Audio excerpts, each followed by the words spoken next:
Әкем жас кезімде түзде жалғыз жүрсең, қолыңа таяқ ұстап жүр дейтін үнемі. Ит құстан қорғаның, азулыға айбатың деп қақсап отыратын. Бал емеспіз бе? Осы кісі неге ескерте береді қитетсе деп ішімнен айтамын да қоямын.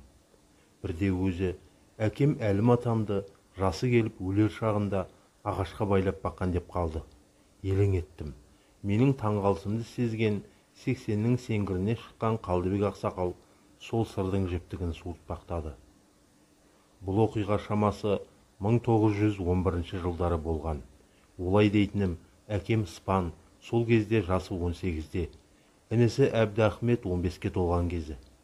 Ата-бабамыздың жаз жайлап қыс-қыстап көшіп қонып жүрген қонысы Ақтоған, Сұлутөбе, Бірқазан, Бөрібай төңірегі болса керек.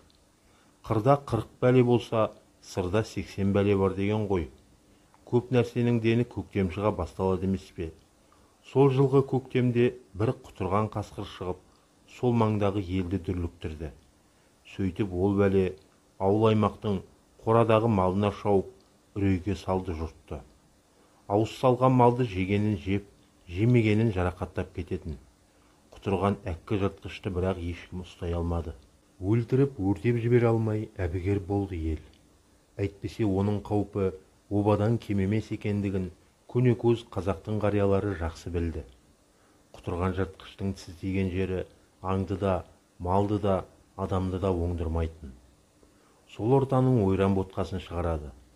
Бір шүкіршілігі сол кезге дейін адамдарға тісі тимепті. Тісі тисе болды, құтырма ауруға ұшыратады. Оны сосын өртеп, терең қып көміп тастамаса болмайды. Сондықтан үлкен кішіге бір-біріне түзге шықсаңдар қолдарыңнан таяқ тастамаңдар деп ескертіп отыратын. Әлім ата сол жылдың наурызында әдеттегідей Бөрібайда бақшалық жерді дайындап жатқан. Арық атыздап мал түспесін деп жан-жағынан шеңгелмен қоршайды. Көмекші қасында баласы Әбдіахмет. Таңның атысы, күннің батысы сол егіннің қамы. Сөйтіп жүргенде баласы қоршаудың есігін ашық қалдырған ғой байқамай.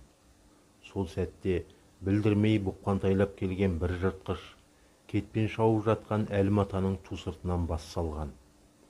Әне-міне дегенше желкеге тісі тиген. Жалма-жан қарсылық танытып үлгерген атамнан жалт етіп қасқыр қаша жөнелген. Әбдіраған ақсақал маған қасқыр шапты, Әбдіахмет сақ бол балам деп жан ұшыра айқай салады. Айқайлап ауыр жиғанша болған жоқ. Қораның есігіне таяп кеп қалған Әбдіахметке азу тісін ақситып, көзіне қан толған жыртқыш тұра ұмтылады. Әбдіахмет түк саспаған. Ырылдап, түксиіп тұрған қасқыр өзіне ұмтыла бергенде, кетпеннің шүйдесімен тұмсықтан бір қойды. Түз тағысы сеспей түсті. Құтырған қасқыр мен ит құсқа қарсы ол кезде ем жоғын қазағым жақсы білген ғой. Сондықтан Әлім атамыз өзін сол күндерден бастап басқалардан оқшау ұстады. Бөлек жатты, бөлек ас ішіп, бөлек тұрды. 20 шақты күннен соң-ақ мінезі өзгеріп, құтырма дерттің алғашқы белгілері байқала бастады. Көрген білгені көп қой дегенмен атамның. Сол күндері балаларын шақыртып, менің жағдайым енді белгілі. Ауыл аймаққа сендерге енді зияным тиеді. Маған анау жидағашының түбіне көлеңке бастырма соғып дайындап, мені ағашқа байлаудың қамына кірсіңдер. Тамақты да сол жерге беріңдер деп тапсырады. Жарықтық атамыз көреген болған ғой. Құтырған қасқыр шапқан сәттен бері іштей күн санап есептеп отырыпты. Сол күннен бастап атаның ұйқысы қашты.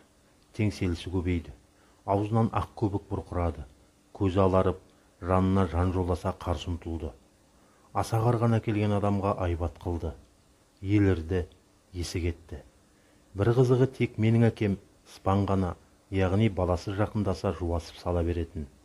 Соның қолынан ғана тамақ ішетін. Ал Әбдіахметті көрсе аласұрып құтырып кететін. Осылай бірнеше күн бойы аласұрып өмір кешкен Әлім атамыз 44 күн дегенде азаппен көз жұмды. Бұл індет бүкіл аймақты қынадай қырып жіберетін сол кездегі заманда. Соны марқұм атам Әлім жақсы түсінген ғой. Сондықтан өз-өзін мықты ұстады. Және сол азапқа қарсы оған бел байлап, балаларына өздеріне мығым болуды тапсырды. осыдан кейін қазақты қалай ғана әлсіз, надан, қараңғы дейсің деп Қалдыбек ақсақал әңгімесін тәмамдады.